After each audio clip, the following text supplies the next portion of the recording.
मंदिर की आत्मा। गांव वापसी की पहाड़ी पर एक मंदिर था जो कई वजहों से प्रसिद्ध था। वापसी के परिवार में आपसी सोहरत बना हुआ था, जिसकी वजह उस मंदिर को ही बताया जाता है। अरे अब मंजू, इस मंदिर की कहानी क्या है? अरे ये मंदिर इस गांव के लिए बहुत ही शुभ है। अरे शुभ तो है, फिर भी लोग इस मंदिर से दूर क्यों रहते हैं? ये इतना वीरान क्यों रहता है? अरे बड़े बुजुर्ग कहते हैं मंदिर में आत्माओं का राज है जो लोगों की मदद करते हैं, लेकिन मंदिर से सभी को दूर भी रखते हैं। अरे ये कैसी आत्मा है जो लोगों की मदद भी करते हैं और लोगों को मंदिर से दूर भी रखते हैं? अरे यही चलता आया है यहाँ पर, इसलिए कोई कुछ बोलता नहीं, क्योंकि जिसके घर में कोई भी परेशानी होती है तो बताते हैं इस मंदिर से उन्हें मदद मिलती है। अरे वाह, ये तो अच्छी बात है, तभी तो इस गांव में इतनी खुशहाली दिखती है। तभी बाहर किसी के चीखने चिल्लाने की आवाज़ आती है। दोनों बाहर निकलती है तो देखती है गांव के एक बुजुर्ग रो रहे हैं, क्योंकि शहर से उन्हें कोई बुरी खबर मिली है। अरे क्या हुआ चचा, रख के रहे हो? हाँ चाचा बताओ ना, हुआ क्या? हो क्या बताओ बेटे, मेरा बेटा गया था शहर कमाने, लेकिन आज खबर मिली है कि उसका एक्सीडेंट हो गया। वो अस्पताल में भर्ती है।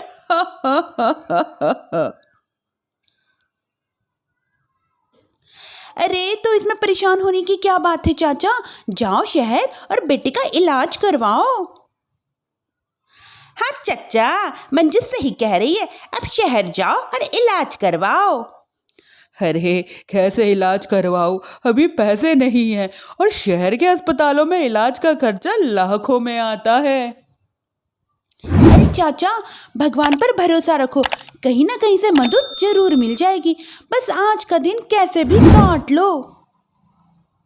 अरे बेटा, अब तो थोड़ा सा बैठना भी मुश्किल होता जा रहा है। देख सरला, तू ही समझा चाचा को कि पैसों का कहीं ना कहीं से इंतजाम तो जरूर हो ही जाएगा। अरे चचा, जब मंजू कह रही है तो थोड़ा उस पर भी भरोसा रखो। चलो आपका घर छोड़ाती हूँ। उसके बाद सरला उस बुजुर्ग को लेके चली जाती है और मंजू मंदिर की ओर चली जाती है।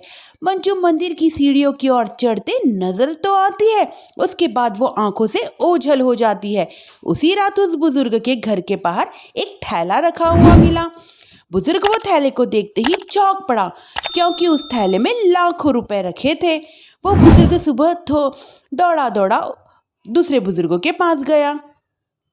हरे कृष्णा भाई, सुनो, मेरे घर के बाहर ये पैसों से भरा बैग मिला है। अरे किसका है ये भाई? अरे भाया, मुझे क्या पता। तभी उधर से मंजू और सरला निकलती है। अरे बेटा सुनो तो, ये देख, ये रखा हुआ था मेरे घर के बाहर। मंजू और सरला हैरानी से देखती है। अरे चाचा, देख मंजू, तूने कहा था ना कहीं ना कहीं मदद जरूर करेगा। अरे भगवान सबकी मदद करते हैं, ये पैसों की मदद भगवान ने ही भेजी है। और क्या, अब चचा सोच क्या रहे हैं, शहर जाओ और बेटे का इलाज करवाओ। ठीक है बेटियों, जो तुम कहो। चलो निकलता हूँ शहर को बेटे का इलाज करवाने के लिए। अरे मंजू, एक बात तो बता, ये इन्हें मिले तो कैसे मिले पैसे? अरे मैं ना कहती थी ये मंदिर सबकी मुसीबतों में मदद भेजता है। अरे वाकई बड़ी पुण्य आत्मा है मंदिर में। सो तो है, लेकिन उनके बारे में लोगों को कम ही पता है। अच्छा, और तुम्हें क्या पता है? अब जितना पता था वो तो बता दिया। ना रे ना, मैं नहीं मानती, तो कुछ तो छिपा रही है। अरे कुछ ना छिपा रही, जो पता था वो बता दिया। मंदिर से लोगों को मदद मिलती है, बस इतना ही पता है। ठीक है बाबा, अब नहीं पूछूंगी। उसके बाद उसी रात सरला चुपचाप कमरे से निकलती है और मंदिर की ओर चल पड़ती है। सरला धीरे धीरे मंदिर के दरवाजे पर पहुंचती है। अंदर से हल्की हल्की रोशनी आ रही थी। उसके बाद वो जो देखती है वो हैरान रह जाती है। सरला उसके बाद तेजी से वापस लौट आती है।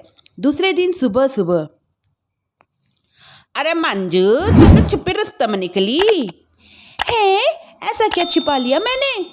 अरे तेरा तो भनक भी नहीं लगने दी और चचा की मदद भी कर दी है।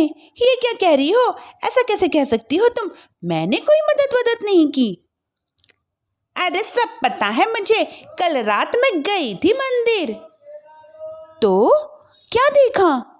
अरे तुम्हारा पति और कुछ लोग वहां दिखे, बोरियों में नोट भरे हुए थे और सभी नोट गिनने में लगे हुए थे।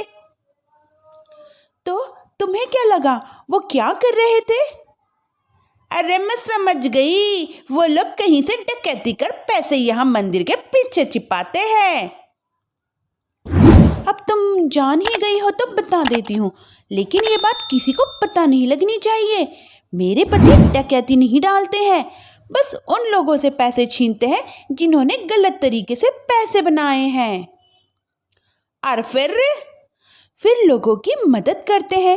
यही है वो पुण्य आत्माएं जो लोगों की मदद पहुंचाती है। अब समझी? हाँ, अब समझी उन पुण्य आत्माओं का चक्कर। सही है। करते रहो मदद, लेकिन सावधानी से, मेरी तरह कोई और ना पहुंच जाए।